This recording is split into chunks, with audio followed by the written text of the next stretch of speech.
Bismillahirrahmanirrahim. Assalamualaikum warahmatullahi wabarakatuh. Dengan segala kerendahan hati, saya Ahmad Syafarhan dan saya Fisa Bahri. Kami selaku owner dari Hanania Group ingin mengucapkan permohonan maaf sebesar-besarnya kepada seluruh jamaah Syawal yang terdampak. Oke. Halo kaum intelektual sekalian. Wah, gila.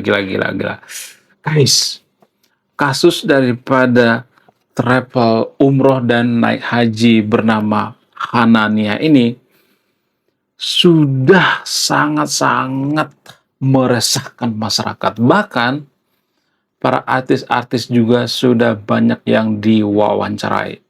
Bukan kaleng-kaleng. Artis yang diwawancarai itu artis yang sangat-sangat luar biasa seperti Lesti Kejora, Paula, Pras Teguh, ya, Feni Rose, kemudian ada banyak lagi ya artis-artis yang sangat luar biasa. Dan yang jadi pertanyaan, kenapa kasus-kasus seperti ini di Konoha terus berulang? Padahal ini usahanya berurusan dengan yang namanya naik haji, umroh, dan sebagainya. Berurusan dengan agama gitu. Kenapa tidak bisa amanah? Kenapa? Ini pertanyaan saya dari dulu gitu. Kenapa gitu? Apa alasannya? Kenapa begitu tega gitu ya membohongi umat gitu? Jadi menurut data ternyata ada ribuan orang yang terkendala tidak bisa umroh dan tidak bisa naik haji karena kasus ini. Wow, gila. Tidak hanya satu dua orang, tapi ada ribuan orang. Bahkan jumlah kerugian yang ditimbulkan masalah ini sekitar puluhan miliar rupiah, bahkan sampai ratusan miliar rupiah. Wow, gila, luar biasa. Kenapa sih ya kasus-kasus seperti ini terus berulang gitu ya? Travel seperti ini terus berulang ya, yang berurusan dengan naik haji terus berulang. Kenapa sih begitu tega gitu ya? Makan duit dari masyarakat gitu ya. Kenapa? Padahal orangnya kan sudah bertahun-tahun menabung tuh ya, biar bisa ke Arab gitu ya. Sampai mengirit gitu ya, sampai makannya juga makan yang murah-murah gitu ya, supaya apa? Supaya bisa naik haji. Tapi duitnya malah diduga dikorupsi. Wow. Nah, bagaimana kronologinya? Jadi di video ini saya tidak akan berpihak pada siapapun ya, saya akan bongkar sampai ke akar-akarnya gitu ya. Saya tidak berpihak pada pelaku gitu, saya tidak berpihak pada korban juga gitu. Jadi saya benar-benar netral di video ini ya.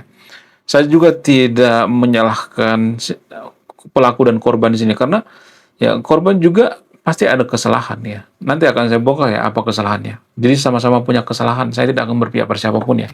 Jadi kronologinya awalnya ketika terjadi perang di Timur Tengah antara Amerika dan Iran, yang punya atau owner daripada travel Hani Nina ini ternyata ya, mereka punya alasan yang cukup logis ya ketika terjadi perang di Timur Tengah. Saat itu sudah mulai itu ya ditunda keberangkatan. Karena apa? Karena terjadi perang. Itu kan masuk akal ya ketika terjadi perang. Ya. Nah, setelah perangnya mulai mereda gitu ya, sekitar bulan 3 gitu ya. Perang di Timur Tengah itu 28 Februari ya. Ya, setelah sudah mulai mereda bulan 3, bulan 4 gitu ya. Ya, transisi dari bulan 3 ke bulan 4. Tetap juga ya banyak juga yang gagal umroh dan gagal naik haji. Sehingga ini menimbulkan kecurigaan. Lah kok gitu? Orang-orang kan sudah pada umroh. Kita sudah nabung nih ya berpuluh-puluh tahun gitu. Ya, tapi kok keberangkatan kita ditunda gitu. Nah, saat itu sempat ya owner daripada travel ini minta maaf ke publik dengan wajah memelas ya, seperti wajah orang bersalah gitu ya. Mereka mengatakan, "Ya, kita minta maaf karena ada kendala bla bla bla bla," gitu. Nah, setelah selesai mereka minta maaf ya, akhir bulan 3 atau awal bulan 4 tetap juga gitu ya orang-orang tidak bisa pergi umroh. Padahal ya travel ini dianggap travel yang sangat luar biasa ya, travel yang bisa terpercaya karena ya yang mengiklankan travel ini banyak dari kalangan artis gitu ya. Sekelas Lesti Kejora, ya Feni Rose, Paula, ya Rizky Bilar dan sebagainya. Banyak artis yang sangat terkenal memviralkan travel Hani Nina ini. Sorry ya kalau saya salah mengucapkan namanya. Ya jadi begitulah namanya ya. Ada Hanian gitu ya. Hana Nina gitu ya. Begitulah ya. Agak susah ya ngomongnya. Jadi ya ternyata ya usut punya usut ya dugaan sementara kenapa terjadi kasus ini karena adanya skema Ponzi. Artinya gini, orang yang membayar terdahulu itu ya mereka biasanya dipergunakan duitnya untuk memberangkatkan ya haji terdahulu ya sebelum terdahulu tersebut ya. Jadi seperti skema Ponzi. Nah, skema Ponzi ini kan biasanya berhasil kalau tidak ada kendala pembayaran atau tidak ada kendala dari orang-orang baru gitu ya. Ponzi kan seperti itu ya skemanya. Nah, jadi ternyata ya kasus ini kebongkar kenapa? Karena orang-orang ya sudah mulai curiga dan tidak mau store duit lagi ke travel ini. Sehingga terkendala gitu. Ya itu hipotesa pertama ya, itu dugaan pertama ya. Kemudian dugaan kedua itu karena dipengaruhi oleh ya tata kelola yang buruk sekali. Sehingga apa? Sehingga usahanya hancur. Karena saya juga pengusaha, saya sedikit mengerti ya bagian daripada tata kelola usaha. Artinya gini, pengusaha-pengusaha di Konoha itu tidak hanya pengurus travel ini, ya penyakit dari pengusaha di Konoha itu mereka menggabungkan rekening pribadi dengan rekening perusahaan. Sehingga apa? Sehingga duitnya kita nggak tahu kemana gitu ya, karena digabung gitu ya. Harusnya dipisahin dong ya. Duit perusahaan dengan duit pribadi itu harus dipisahin, nggak boleh digabung. Nah, itu tuh yang jadi permasalahan. Ya, kemudian bagaimana dengan masalah artis-artis? Kenapa artis banyak diminta keterangan gitu? Apa alasannya? Apakah mereka terlibat? Nggak ada data yang mengatakan mereka terlibat, tapi mereka diminta keterangan itu untuk apa? Untuk menggali seluk-beluk masalah ini gitu ya. Tapi gini guys ya, mohon maaf bagi untuk videonya. Gini, kita itu kan masyarakat yang literasinya sangat rendah sekali ya. Menurut data ya, lagi-lagi kita bicara by data, saya tidak akan asal mengap ya. Menurut data, masyarakat yang paling malas berlogika, masyarakat yang paling literasi rendah, IQ yang rendah itu, yang paling mudah terkena hoax itu adalah kita itu salah satu terendah guys. Bukan paling rendah ya, tapi salah satu terendah gitu ya. Ibarat perlombaan kita itu ya urutan nomor 3, nomor 4, nomor 5 dari terakhir gitu ya. Ya segitulah ya posisinya. Nah, ya jadi pertanyaan, apakah ini mempengaruhi? Yes, mempengaruhi. Kita tuh tidak suka ya mencari tahu siapa owner daripada travel yang dimaksud ya, backgroundnya gimana gitu ya. Kita nggak pernah kepo gitu ya. Ya kalau misalnya nih ada misalnya nih ya, travel lalu mereka bawa-bawa artis misalnya, kita tuh mudah terhipnotis gitu ya. Mereka bawa artis ya kemudian mereka mengiklankan ya jor-joran ya mengiklankan melalui artis. Kita tuh bisa tertarik gitu ya. Dan itu udah sengaja gitu sebenarnya untuk apa? Untuk mau manipulasi psikologi manusia. Karena secara tidak sadar kita berpikir, wong travelnya di marketin oleh artis kok, ya berarti mereka sudah cukup kuat dong ya, nggak mungkin ini ya berbohong gitu. Jadi ya itu secara logika ya dari pola pikir masyarakat kita. Apakah ini benar? Enggak. Ya karena gini ya, ya kita harus jeli gitu ya. Ibarat investasi ya, kita tuh misalnya menitipkan duit ke orang itu ya, misalnya travel seperti kan seperti menitipkan duit ke orang atau seperti investasi. Ya, saya bukan si paling investasi ya. Kalau saya beli saham itu misalnya, walaupun saya bukan ini ya, bukan pemegang saham yang banyak gitu ya. Ya saham recehan lah gitu ya. Ya bocil-bocil dalam persahaman gitu ya. Jadi kalau saya mau beli saham itu biasanya saya teliti dulu gitu ya. Saya perhatikan dulu siapa ownernya. Ya, yang paling utama itu ownernya, karakternya gitu ya. Karakter ownernya seperti apa? Apakah dia punya kasus masa lalu? Apakah dia punya track record yang buruk? Apakah dia orang yang jujur bisa dipercaya? Itu dulu yang saya lihat. Ya, ownernya dulu gitu ya. Bukan perusahaannya yang saya lihat. Karena perusahaan yang buruk itu ya bisa diperbaiki oleh owner yang baik atau owner yang jujur.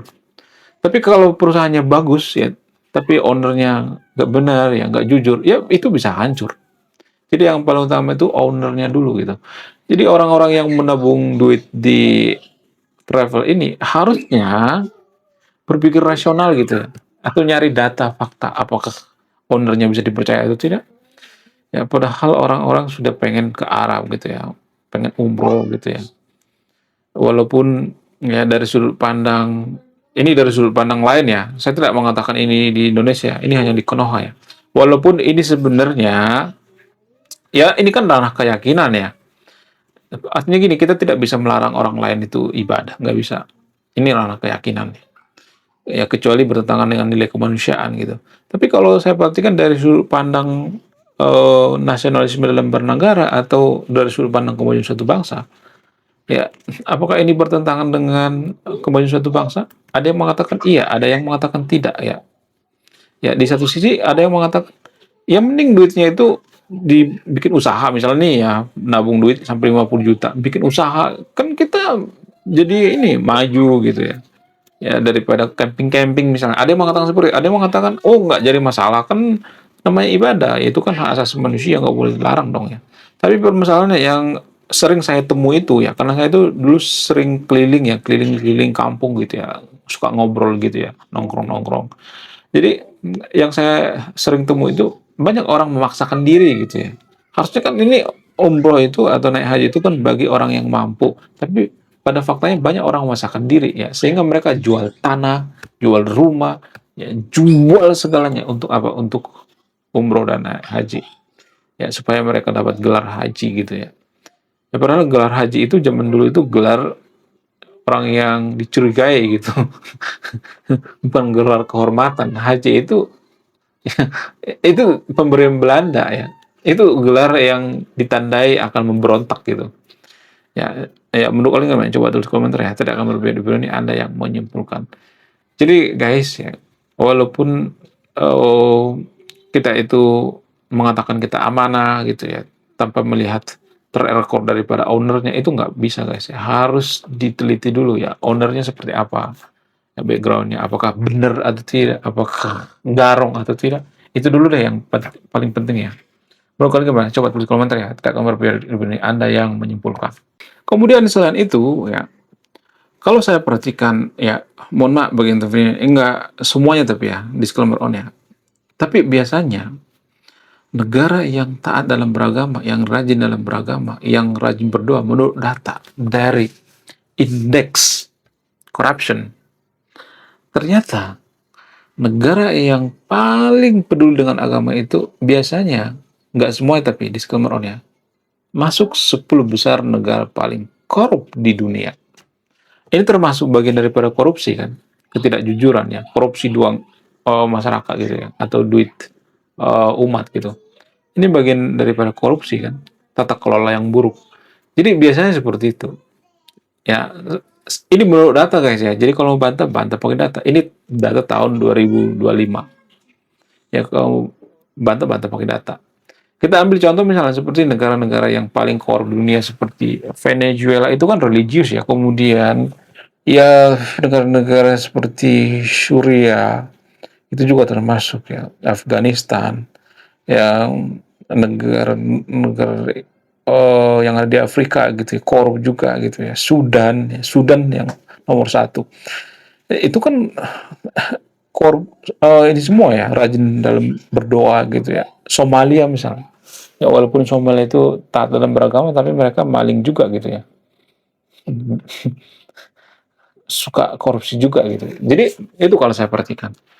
Kenapa? Justru negara yang paling religius gitu ya, negara yang paling taat dalam beragama. Tapi ya mereka itu sangat-sangat korup gitu. Apa alasannya? Jadi saya tidak berpihak pada siapapun di sini ya. Kalau misalnya mengatakan, oh bukan salah agamanya dong ya, salah orangnya. Tapi kan permasalahannya kan agama itu kan mempengaruhi pola pikir kan. Jadi sungguh tidak masuk akal kalau ada orang mengatakan ya agama itu tidak salah, salahin orangnya. Tapi kan agama mempengaruhi orang kan. Artinya gini ya, menurut keyakinan saya, orang korupsi itu karena kita menganggap seseorang itu suci. Bisa aja seperti itu ya. Enggak semuanya tapi di ya. Misalnya nih kita menganggap seseorang itu soleh misalnya. Oh rajin ibadah misalnya. Lalu kita berpikir bahwa ya mereka ini nggak mungkin korupsi karena dia kan ibadah, rajin, ya orangnya soleh dan sebagainya. Nggak bisa berpikir seperti itu. Ya, makanya di postingan saya sering mengatakan semua akan korupsi jika ada kesempatan. Semua, tidak peduli seberapa taat Anda dalam beragama, seberapa suci Anda dalam beragama, ya Anda akan korupsi kalau ya tidak diawasi secara ketat. Kalau ada kesempatan. Buktinya apa? Buktinya justru yang menurut data ya, negara paling korup di dunia ini rata-rata adalah negara si paling beragama. Enggak semuanya tapi di skala ya. Tapi rata-rata negara si paling beragama. Jadi ini renungan bagi kita gitu ya. Kenapa bisa seperti itu? Apa alasannya? Coba tulis kolom komentar ya. Belum kita lanjut. Jadi guys, kemarin ada yang nanya, lu apa sih kontribusinya bagi negara ini? Lu kontribusi saya ini guys ya. Nulis buku, judulnya Budi Tanpa Pekerti. Ini temanya bahas tentang agama. Kemudian sama luka. Kisah dalam buku ini ada seorang kiai bingung memilih antara menyelamatkan hutan atau menyelamatkan 1000 anak yatim. Link pembeliannya ada di pin komentar video ini. Jadi endingnya apa ya? Saya penasaran ini. Saya jadi penasaran ini isinya apa. Beliau juga beli ini. Link pembeliannya ada di pin komentar video ini. Saya kaum intelektual, salam rasional.